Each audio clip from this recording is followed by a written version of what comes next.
कहानी की शुरुआत में मेन कैरेक्टर बताता है कि ये ईस्टर्न एलाइड किंगडम्स है जो आज से 10 साल बाद 5 ग्रेट सिन के द्वारा डिस्ट्रॉयड कर दिया जाएगा। आने वाले डिस्ट्रक्शन को रोकने के लिए उसने उनका स्पॉन्सर बनने का फैसला किया और आगे कहता है कि उसे कभी नहीं लगा था कि वह एक दिन इतना अमीर बनेगा। कभी एक छोटे से कंपनी में हफ्ते में 78 घंटे मेहनत करने वाला कॉर्पोरेट गुलाम एक फैंटेसी वर्ल्ड में नोबल बनकर जन्मा है। वो इसे एक अच्छा सौदा बताता है और वाकई ये था भी।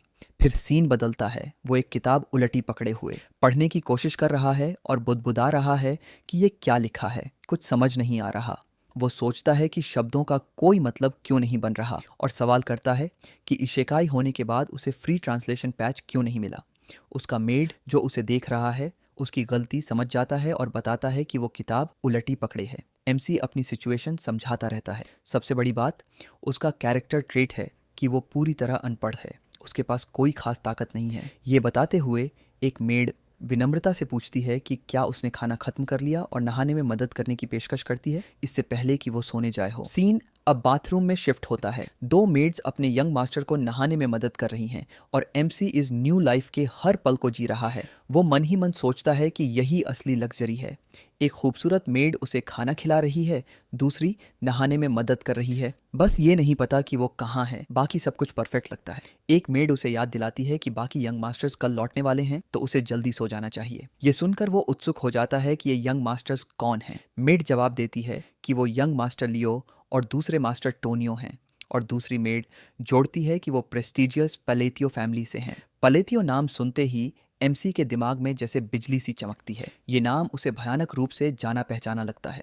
उसका दिमाग तेजी से दौड़ने लगता है और अचानक वो सदमे में अपना चेहरा बाथटब के पानी में डुबो देता है। पास खड़ी दोनों मेड्स घबरा जाती हैं और डर के मारे चीखने लगती हैं क्योंकि पानी में बुलबुले उठने लगते हैं।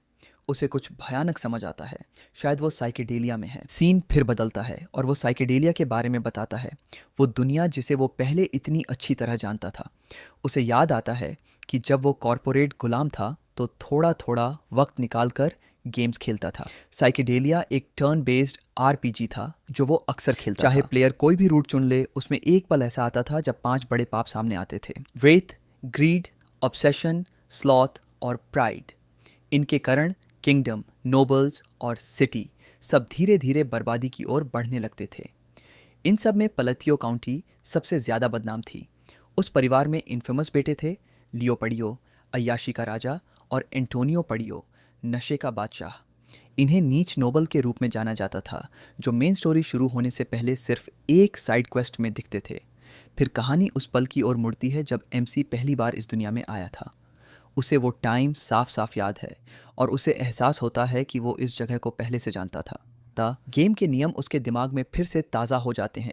उसे एक साइड क्वेस्ट याद आता है, एस्ट्रिया किंगडम के पलाटियो काउंटी की जांच पलेटियो फैमिली प्रोस्टिट्यूशन और ड्रग सेलिंग जैसे काम करती है। उस भव्य हवेली में खड़ा होकर उसे चारों ओर एक डरावना ऑरा महसूस होता है। वो सोचता है कि क्या ये सब सच में हो रहा है और धीरे धीरे उसे डरावनी हकीकत समझ आती है। वो पलाटियो काउंटी में है, वो पहला नोबल परिवार जो इस किंगडम में पूरी तरह तबाह हो जाता है। उसे याद आता है कि गेम में इस परिवार के सब क्वेस्ट्स ढेर सारे एक्सपीरियंस पॉइंट्स देते थे। आखिर में उसे सच्चाई पता चलती है।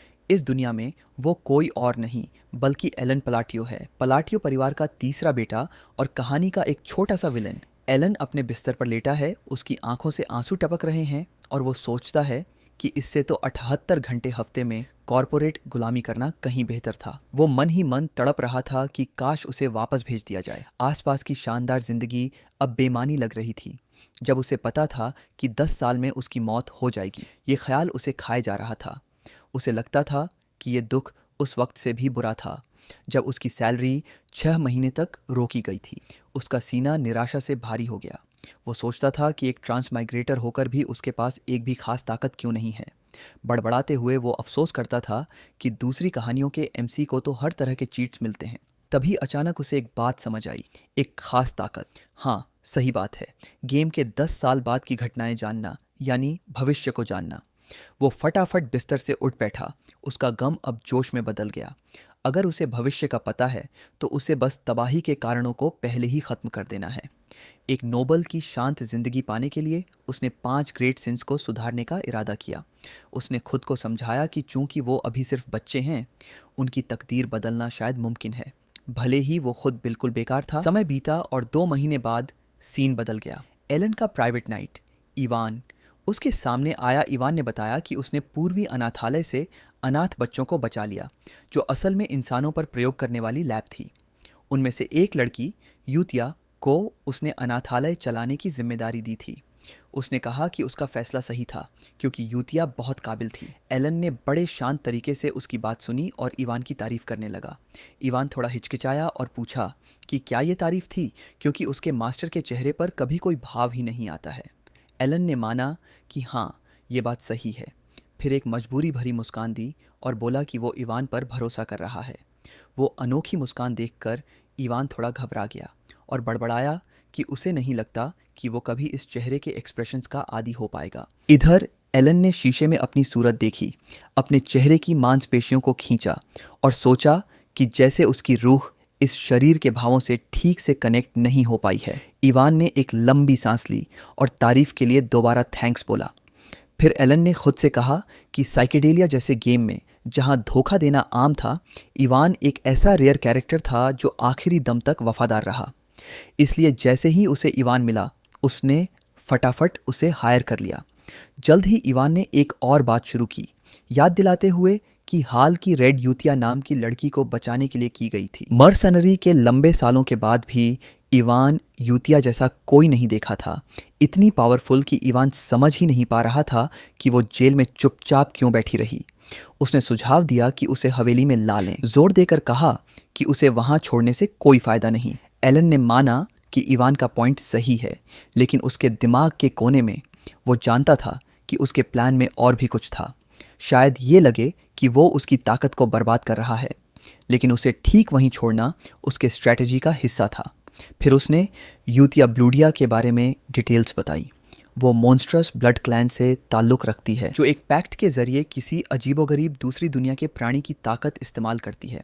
गेम में वो 5 बड़े सिन में से रेई का सिन बन जाती है, जो लाखों मौतों का जिम्मेदार मॉन्स्टर है। लेकिन एलन को यकीन था कि अगर वो शांत माहौल में बड़ी होगी तो वो बर्बादी के पक्ष में नहीं होगी। वो मन ही मन गर्व से सोचता है कि आखिरकार उसने पहला लैंडमाइन डिफ्यूज़ कर दिया। उसे वहां छोड़ने का कारण उसकी स्टेट और पोटेंशियल को आंकना था। ठंडे और सीरियस एक्सप्रेशन के साथ उसने गला साफ किया और कहा कि अब भी टाइम सही नहीं है। इवान उस स्टेटमेंट से चौंक गया, घबराते हुए उसके शब्द दोहराए। एलन ने फिर उसे इंस्ट्रक्ट किया कि इस ऑपरेशन के बारे में कुछ लीक ना हो और अनाथों को भरपूर सपोर्ट मिले। इवान ने सिर हिलाकर कहा कि समझ गया। फिर एलन ने उसे एक चिट्ठी दी और बोला कि ये यूतिया को दे दो। इवान ने पूछा कि चिट्ठी में कुछ खास है क्या, तो एलन ने कहा कि ये एक ग्रीटिंग लेटर है ताकि यूतिया को थोड़ा सुकून मिले। प्रयोगों के सदमे के बाद इवान को अपने मास्टर की इस फिक्र पर हैरानी हुई। बोला, सोचना भी कि आप ऐसी चिट्ठी लिखेंगे, और वादा किया कि वो इसे सेफली पहुंचा देगा। इवान के जाने के बाद एलन बैठकर सोचने लगा। उसे नहीं पता था कि चिट्ठी सचमुच यूतिया को शांत करेगी, लेकिन अभी तो ट्राई करने का समय है। ग्रीटिंग के पीछे असली मैसेज छिपा था, वो बात जो उसने गेम बार बार खेलते वक्त ढेर बार सुनी थी। उसे गेम के आर्चबिशप की बात याद आई, जिन्होंने कहा था कि मॉन्स्ट्रस ब्लड क्लैन के ऊपर दोस्ती का जादू जरूर काम करेगा और उन्हें शांत करेगा। वो बात साफ साफ दिमाग में आई। आर्चबिशप ने चिल्लाकर कहा था, क्रोध के पाप को शांत करो, और मंत्र बोला था, अंधेरे का साथी, प्रकाश का मकबरा, एक उम्मीद और एक अपनेपन। ये वो खास लाइन थी जो रात के सिन की स्टोरी में आती थी। एक शब्द या लाइन जिसमें ताकत थी। एक छोटा सा सीन दिखा जिसमें यूतिया पागल होकर लोगों को बेरहमी से काट रही थी। खून फर्श पर बिखर रहा था। एलन को याद आया कि गेम में यही वो मोमेंट था जब जादू फेल हो गया और फाइट शुरू हुई। लेकिन अब उन घटनाओं से 10 साल पहले उसे यकीन था कि शायद अभी भविष्य बदलने का मौका है। उसने गहरी सांस ली और सोचा कि एक तबाही का झंडा तो उसने हटा लिया, अब अगला कौन, ये सोचना है। फिर कहानी यूतिया की तरफ गई, जो एलन की चिट्ठी पढ़ रही थी। इवान पास में खड़ा था, पसीने से तर और घबराया हुआ। उसे अभी भी यूतिया से निकलने वाली ज़बरदस्त डिमोनिक पावर महसूस हो रही है। वो अजीब लग रही है, बिल्कुल इमोशनलेस। उसकी आंखें मौत सी चमक रही थीं जब उसने कहा कि ये चिट्ठी लॉर्ड एलन ने भेजी है। उसने ज़ोर से कहा कि उसे अपने पास मुझे क्यों नहीं बुलाया। इवान सदमे में जम गया। उसका बदन कांप रहा था। डर के मारे वो बोल भी नहीं पा रहा था, क्योंकि जो पावर यूतिया में से निकल रही थी वो सिर्फ मास्टर लेवल के लोगों में से निकलती है। हकलाते हुए बोला कि मास्टर ने कहा था कि अभी टाइम सही नहीं है, और घबराकर ये दोहराया ताकि उसे शांत कर सके। यूतिया ने नज़र थोड़ी नीचे की और ठंडे सुकून के साथ उसकी बात मान ली। फोकस चिट्ठी पर होता है जिसके आखिरी शब्द नजर आते हैं। इसे अंधेरे के साथ ही प्रकाश के मकबरे, एक आत्मा और एक अपनेपन में रखो। यूतिया चिट्ठी को सीने से लगाती है और फुसफुसाती है कि ये वादा सिर्फ उसका मास्टर ही जान सकता है। उसे अपने मालिक का इरादा कुछ कुछ समझ आ गया था। इवान अभी भी डर में धीरे धीरे अपनी तलवार की तरफ हाथ बढ़ाता है, पर यूतिया सिर्फ मुस्कुराती है, एक डार्क और डरावनी सी मुस्कान, जैसे उसे ये सब मज़े का लग रहा हो। उधर हवेली में एलन फिर अपने बिस्तर पर लेटा है। वो खुशी से सांस छोड़ता है और बड़बड़ाता है कि आज का दिन पूरा भरा हुआ था, ऐसा दिन जो उसकी कंफर्टेबल लाइफ को और बढ़ाने में गया। रात के आसमान को देखते हुए उसे लगता है कि चमकता चांद भी जैसे उसका हौसला बढ़ा रहा हो। इस सुकून वाले ख्याल के साथ वो आंखें बंद करता है। अगले दिन भी उतनी ही मेहनत करने का पक्का इरादा करके सो जाता है। अगले सीन में एलन लाइब्रेरी में किताब ढूंढ रहा है। वो बार बार देखता रहता है, तभी अचानक एक किताब उसके सिर पर गिर पड़ती है। गुस्से में बड़बड़ाता है, सोचता है कि यहाँ कुछ यूजफुल तो है ही नहीं। तीसरे बॉस का क्लू ढूंढना उसके लिए रियल पेन बन गया है। तभी इवान आता है और बोलता है कि दूसरे बच्चे को, जिसका जिक्र पहले किया था, सफलतापूर्वक रेस्क्यू कर लिया। एलन थोड़ी सी दिलचस्पी दिखाता है और पूछता है कि क्या इवान ने उनके साथ अच्छा बर्ताव किया, एक्स्ट्रा जेंटल। इवान कॉन्फिडेंटली हाँ कहता है और बताता है कि इलीगल स्लेव मार्केट से बचाने के बाद बच्चे को अच्छे से ट्रीट किया। उसी वक्त काउंट का दूसरा बेटा टोनियो प्लाटियो कमरे में घुसता है और एलन को देख लेता है। टोनियो ने मजाक उड़ाते हुए बोला, अरे तुझे यहाँ देखकर तो हैरानी हुई, किताब के साथ देखा तो और शौक लगा। उसने एलन के सिर पर कोहनी मारकर उसे अनपढ़ बेवकूफ़ बोला और ताना मारा कि सुना है तू आजकल पढ़ना सीख रहा है। उसने जवाब मांगा, ये जताते हुए कि तेरा बड़ा भाई बोल रहा है। एलन अंदर से गुस्से से भरा मन में सोचता है कि ये टोनियो हमेशा कितना परेशान करता है, और हैरान होता है कि असली एलन ने इसे कैसे झेला होगा। वो मन में चाहता था कि इसका मुंह तोड़ दे, लेकिन खुद को कंट्रोल करता है। गुस्से को दबाते हुए वो टोनियो के सामने इज्जत से झुकता है और बोलता है कि लगता है बड़ा भाई स्टडी रूम यूज़ करना चाहता है, तो मैं चलता हूँ। टोनियो ने एलन के सिर पर पैर रखा और अकड़कर बोला कि कम से कम एलन को अपनी औकात तो पता है। तभी अचानक एक चाकू टोनियो के चेहरे की ओर उड़ा, पर वो बाल बाल बच गया और चाकू दीवार में जा धंसा। फेंकने वाला था काउंट का सबसे बड़ा बेटा, लियो प्लाटियो। लियो बिल्कुल ठंडा और कूल बोला कि कीड़े बहुत शोर कर रहे हैं। टोनियो गुस्से में भड़क गया और चौंक कर चिल्लाया, पर लियो ने चेताया कि उसे और गुस्सा न दिलाए और वह सुबह सुबह खून नहीं देखना चाहता, और दोनों को वहां से निकलने को कहा। टोनियो हार न मानते हुए लियो का कॉलर पकड़ा और ताना मारा कि शायद भाई को बाहर की गंदगी का स्मेल छोड़कर स्टडी रूम में आना चाहिए। लियो ने फटाक से चाकू टोनियो की गर्दन पर रख दिया। आवाज़ शांत लेकिन खतरनाक। बोला कि अपनी ड्रग्स की गंदगी से स्टडी रूम खराब करना बंद कर और फौरन गायब हो जा। इस बढ़ते हुए तमाशे को देखकर एलन को चिढ़ हो आई और वो चुपके से वहां से सरक लिया। बाहर निकलते वक्त उसका दिमाग सिचुएशन को एनालाइज कर रहा था। उसे याद आया कि गेम में पलाटियो परिवार बस छोटे मोटे किरदार थे जो जल्दी गायब हो गए थे, लेकिन रियल में उनकी ताकत और रुतबा उसकी सोच से कहीं बड़ा था। उसे याद आया कि इस परिवार में दो बदमाश भाई थे जो परिवार की कुर्सी के लिए आपस में खूब लड़ते थे। एक को अंडरवर्ल्ड का डॉन, अय्याशी का बादशाह, और दूसरे को ड्रग्स का किंग बोला जाता था जो एक बड़ा कार्टेल चलाता था। इवान जल्दी से एलन को वहां से ले गया, जबकि पीछे दोनों भाई अपनी खतरनाक लड़ाई में उलझे रहे। एलन के दिमाग में सब साफ हो गया। अगर उसे सुकून और आराम की ज़िंदगी चाहिए तो किसी भी हाल में इन दोनों को गुस्सा नहीं दिलाना है। उसने तय किया कि वो एक कमज़ोर और बेकार नाजायज़ बच्चे की तरह मज़े से झेगा, हर फालतू झगड़े से बचकर। बाद में पूरी तरह थक कर एलन सोफे पर ढेर हो गया और एक आह भरी। पास में खड़ा इवान बोला कि जिस दूसरे बच्चे को उन्होंने बचाया वो कोई आम बच्चा नहीं था। एलन को देखते हुए इवान मन में सोचने लगा कि ऐसा आदमी जो खुद का ख्याल रखने में भी मुश्किल से कामयाब हो, उसने बच्चों को बचाने के लिए सीक्रेट बायोलॉजिकल एक्सपेरिमेंट्स और इलीगल स्लेव मार्केट्स का पता कैसे लगाया। उसे इसका मकसद समझ नहीं आया। एलन थककर सोफे पर लेटा था, बड़बड़ाते हुए कि यह सब कितना थकाऊ है। इवान उसे देखता रहा और बोला कि उसका यंग मास्टर सचमुच अनोखा है। उसने कहा कि एलन उस बच्चे को भी, जिसे अभी बचाया था, अनाथालय भेज रहा है। एलन ने बस चुपके से सिर हिलाकर हाँ कहा। मन में सोचते हुए एलन ने इवान की बात पर गौर किया कि बच्चा आम नहीं था। असल में वो उससे भी कहीं ज्यादा था। वो एक दुनिया तबाह करने वाली आपदा थी। कैलियन किंगडम, जो कई देशों के गठबंधन का सेंट्रल नेशन था, के इलीगल स्लेव मार्केट से बचाया गया बच्चा कोई और नहीं, साइकेडेलिया की दूसरा बॉस डियोस मकालियन था। गुलामी में बेचे जाने, एक से दूसरे हाथ में जाने और अनगिनत जुल्म सहने के बाद वो 5 बड़े पापों में से स्लॉथ का पाप बन जाता। आखिरकार वो सबसे भयानक तरीके से पूरे राज्यों को तबाह कर देता है। गेम का वो हिस्सा खिलाड़ियों को अपनी बेरहम क्रूरता से डरा चुका था। अपने नाम सिन ऑफ स्लॉथ के बावजूद वो एक मेहनती मॉन्स्टर था जो अपने साथ हुए जुल्म का बदला कई गुना ज्यादा लेता था। चाय पीते हुए एवन को एलन ने शांत होकर बोला कि उसने उसे अनाथालय इसलिए भेजा क्योंकि अब भी टाइम सही नहीं था। इवान ने पूछा कि क्या लेडी यूतिया को भेजी चिट्ठी इस दूसरे बच्चे के बारे में थी। एलन ने हल्के से कहा कि कुछ वैसा ही, बस दोस्तों वाली आम बातचीत। उसने बताया कि उसने यूतिया को लिखा था कि वो एक परेशान बच्चे को भेज रहा है और उसका अच्छे से ख्याल रखने को कहा था। उधर दूसरी जगह डियोस अकेला खड़ा था जब यूतिया उसके पास आई। उसने उसकी हालत देखी और बोली कि वो टूटा हुआ है। उसने उसके शरीर पर निशान देखे और कहा कि यह ब्लैक गोट का काम है। एक अजीब सी शांति के साथ उसने कहा कि ग्रेट मून ने उसके जैसे किसी को चुना है और उसे बधाई दी। यूतिया ने डियोस से कहा कि वो उस पावर को फील करे जो उसे मिली है और जो उसका हक है उसे छोड़ दे। अगर वो पूरी तरह उसकी सेवा में लग जाए तो वो अपना बदला ले सकता है।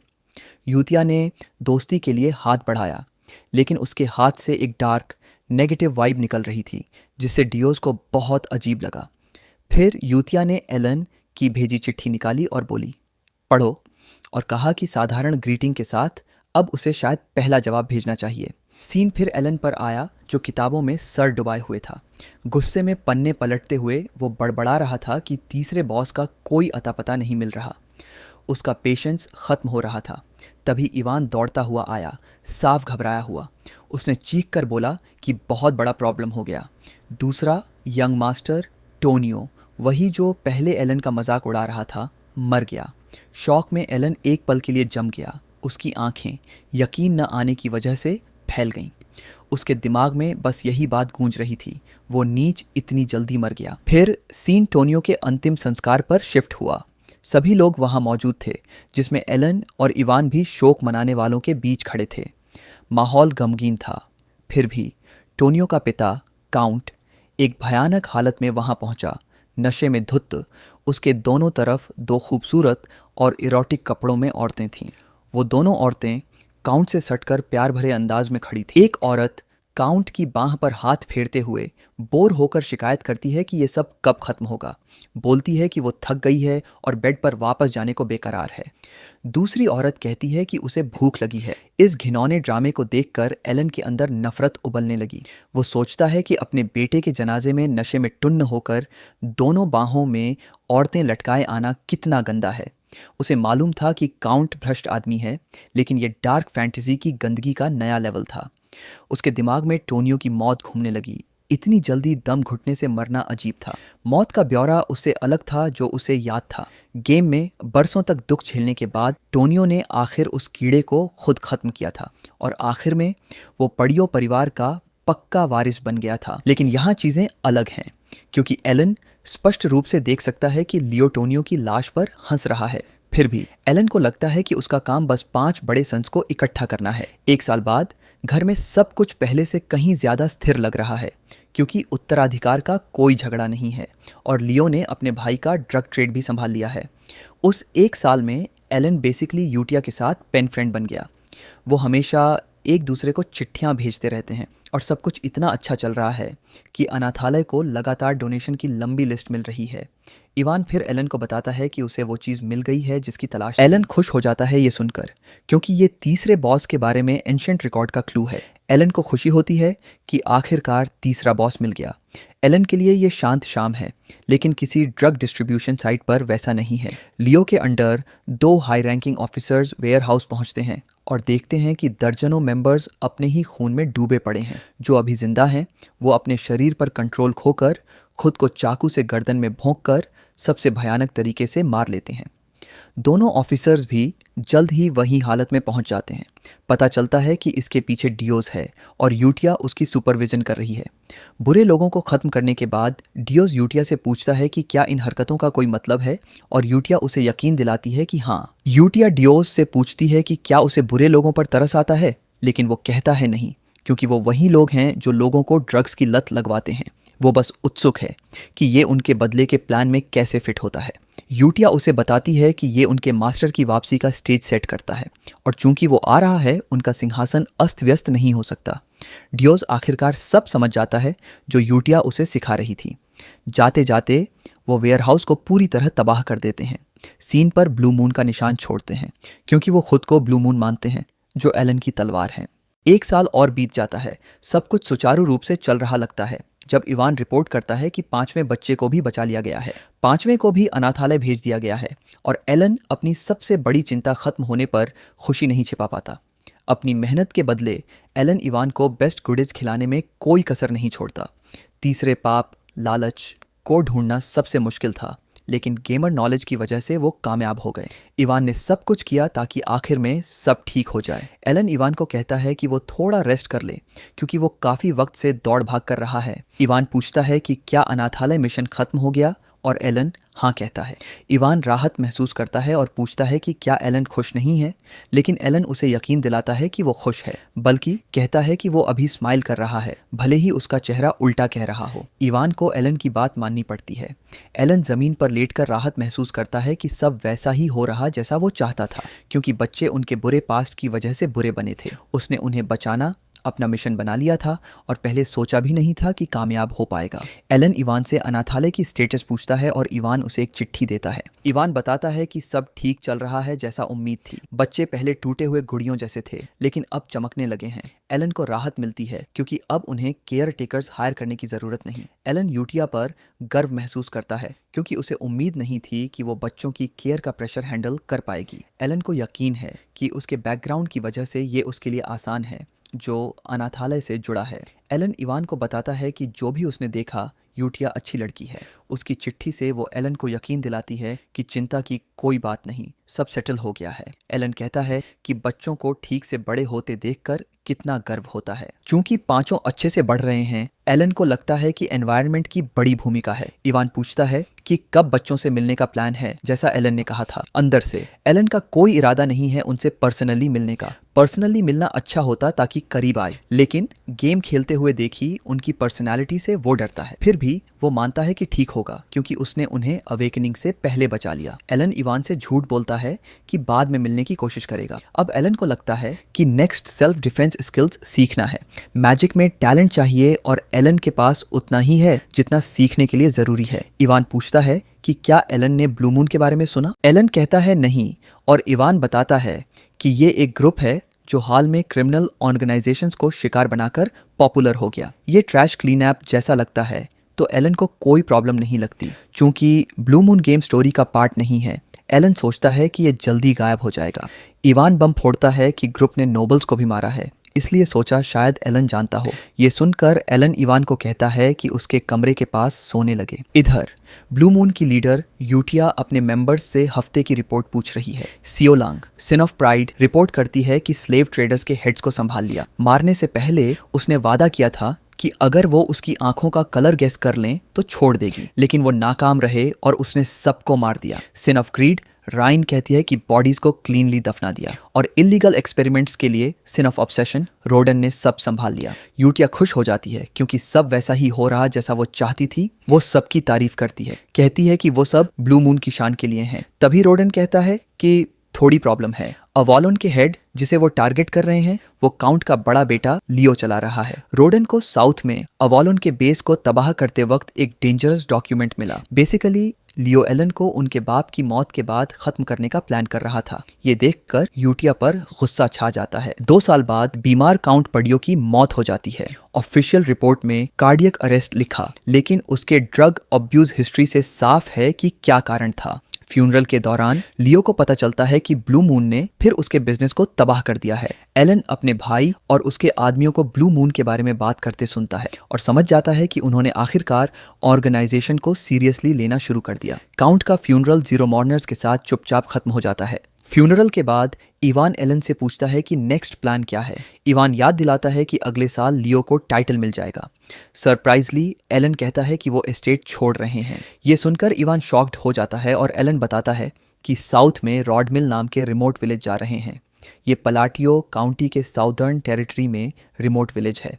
टाइम वेस्ट न करते हुए एलन और इवान हवेली से निकल जाते हैं और रॉड मिल में मज़े लेने लगते हैं, लेकिन सिर्फ 3 दिन बाद हवेली लौटने को मजबूर हो जाते हैं। कुछ शॉकिंग हो गया है और वो है सबसे बड़े बेटे लियो की मौत। एलन यकीन नहीं कर पाता कि सिर्फ 3 दिन में वापस एस्टेट पहुंच गया। एलन सोचता है कि सबसे बड़ा बेटा जाते ही 3 दिन में क्यों मर गया। मौत का कारण हार्ट में ब्लेड स्ट्राइक, लेकिन किसने मारा वो अनसॉल्व्ड है। बाद में एलन इवान से पूछता है कि कुछ अनयूजुअल मिला क्या, और वो हाँ कहता है। तभी इवान पूछता है कि क्या एलन ने ही अवॉलोन को एक रात में तबाह किया। ये सवाल एलन को शॉक्ड कर देता है और आखिरकार समझ आता है कि दूसरे नोबल्स और गेस्ट्स क्यों उसकी आंखों में नहीं देख रहे। रॉड मिल जाते दिन इवान ने पूछा था कि शहर क्यों नहीं जा रहे, रिमोट विलेज क्यों, अंदर से। एलन जानता है कि अपना प्लान फाइनलाइज करने के लिए रॉड मिल ही जगह है। क्योंकि उसने 5 सिंस को बचा लिए और दुनिया को तबाही से रोक दिया, रॉड मिल सही चॉइस है, क्योंकि ओरिजिनल स्टोरी से इसका कोई कनेक्शन नहीं। ऊपर से वहाँ प्लाटियो विला भी है। ये मेन फैमिली रेसिडेंस से अलग बनी हाउस है। बेसिकली नोबल की लेजरली लाइफ के लिए परफेक्ट। इवान को सिर्फ कहता है कि हर चीज़ का कारण है। इवान थक जाता है ये सुनकर और कहता है कि एलन हमेशा चीज़ों को टाल देता है, लेकिन शब्द न निकलने पर चुप हो जाता है। पता चलता है कि लियो पहले से एलन को मारने का प्लान कर रहा था, लेकिन चूंकि वो खुद जा रहा है, लियो प्लान होल्ड पर डाल देता है। एलन जाते वक्त डरा हुआ दिखकर झुकता भी है। ये सब लियो को यकीन दिला देता है कि एलन को जाने दे। फिर भी वो अपने असिस्टेंट ऑलमन को एलन के कैरेज को फॉलो करने को कहता है। ऑलमन पूछता है कि क्या कैरेज फॉलो करके एलन को मारना है। ऑलमन कंफर्म करना चाहता है। लियो शॉक्ड हो जाता है क्योंकि ऑलमन हमेशा बिना सवाल के ऑर्डर्स फॉलो करता था।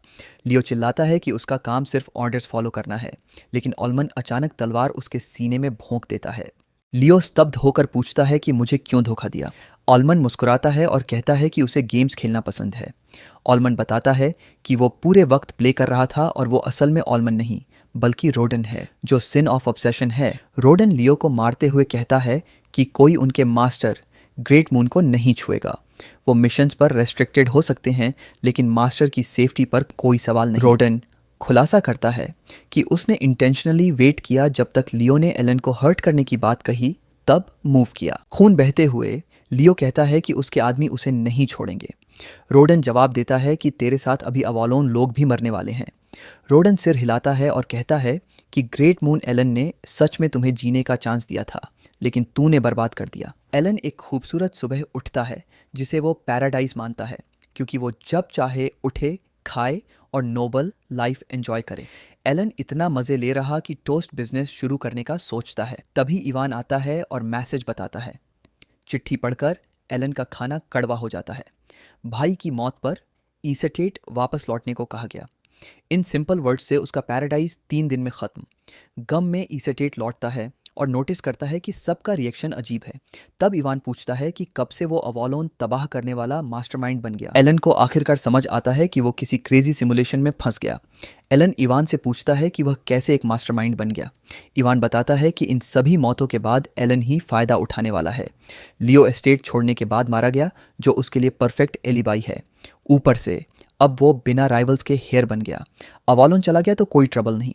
सब मिलाकर इवान कहता है कि एलन काउंटी का मास्टरमाइंड बन गया। इवान खुद को ग्लोरीफाई करता है कि वो स्वॉर्ड मास्टर है एलन के अंडर। एलन कंफ्यूज हो जाता है और पूछता है कि क्या इवान मजे ले रहा है, क्योंकि वो डांस कर रहा लगता है। एलन बैठकर सोचता है, दिमाग चलाता है कि एक रात में अवॉलोन को तबाह करने लायक कोई ऑर्गेनाइजेशन नहीं। अचानक याद आता है कि इवान ने बताया था एक ग्रुप है जो ऑर्गेनाइजेशंस को हंट करता है। एलन सोचता है कि कातिल ब्लू मून हो सकते हैं। इवान बताता है कि गिल्ड की इन्फो से ब्लू मून का कोई इंडिकेशन नहीं। ब्लू मून बॉडीज नहीं छोड़ता बल्कि मार्क छोड़ता है। अवॉलन ऑफिशियल्स को स्वॉर्ड से मारा गया। एलन आखिर समझ जाता है कि उसे मास्टरमाइंड इसलिए समझ जा रहा है क्योंकि उसके पास एक स्वॉर्ड विल्डिंग असिस्टेंट है। क्योंकि ब्लू मून मेन स्टोरी से पहले नहीं आया और कोई प्रूफ नहीं, एलन सोचता है कि कौन हो सकता है। बाद में उनकी मीटिंग में यूटिया पूछती है कि क्या उनके इन्वॉल्वमेंट के कोई ट्रेस हैं, लेकिन वो यकीन दिलाते हैं कि नहीं, सिर्फ बॉडीज के ढेर छोड़े, जैसा यूटिया चाहती थी। यूटिया मुस्कुराती है क्योंकि प्लान कामयाब हो गया और अवॉलोन खत्म, जो एस्ट्रिया किंगडम को रैंसम पर रखता था। यूटिया और उसके साथियों ने सिर्फ 5 दिन में अवॉलोन तबाह कर दिया। रोडन बताता है कि क्लीन अप भी पूरा नहीं हुआ है। यूटिया पूछती है तो वो कहता है कि अवॉलोन से जुड़े और नोबल्स मिले हैं। अल्टिया ड्यूक हाउस सबसे ज़्यादा इन्वॉल्व लगता है। बिना सोचे यूटिया कहती है कि थ्रेट को चुपके से रिमूव कर दो।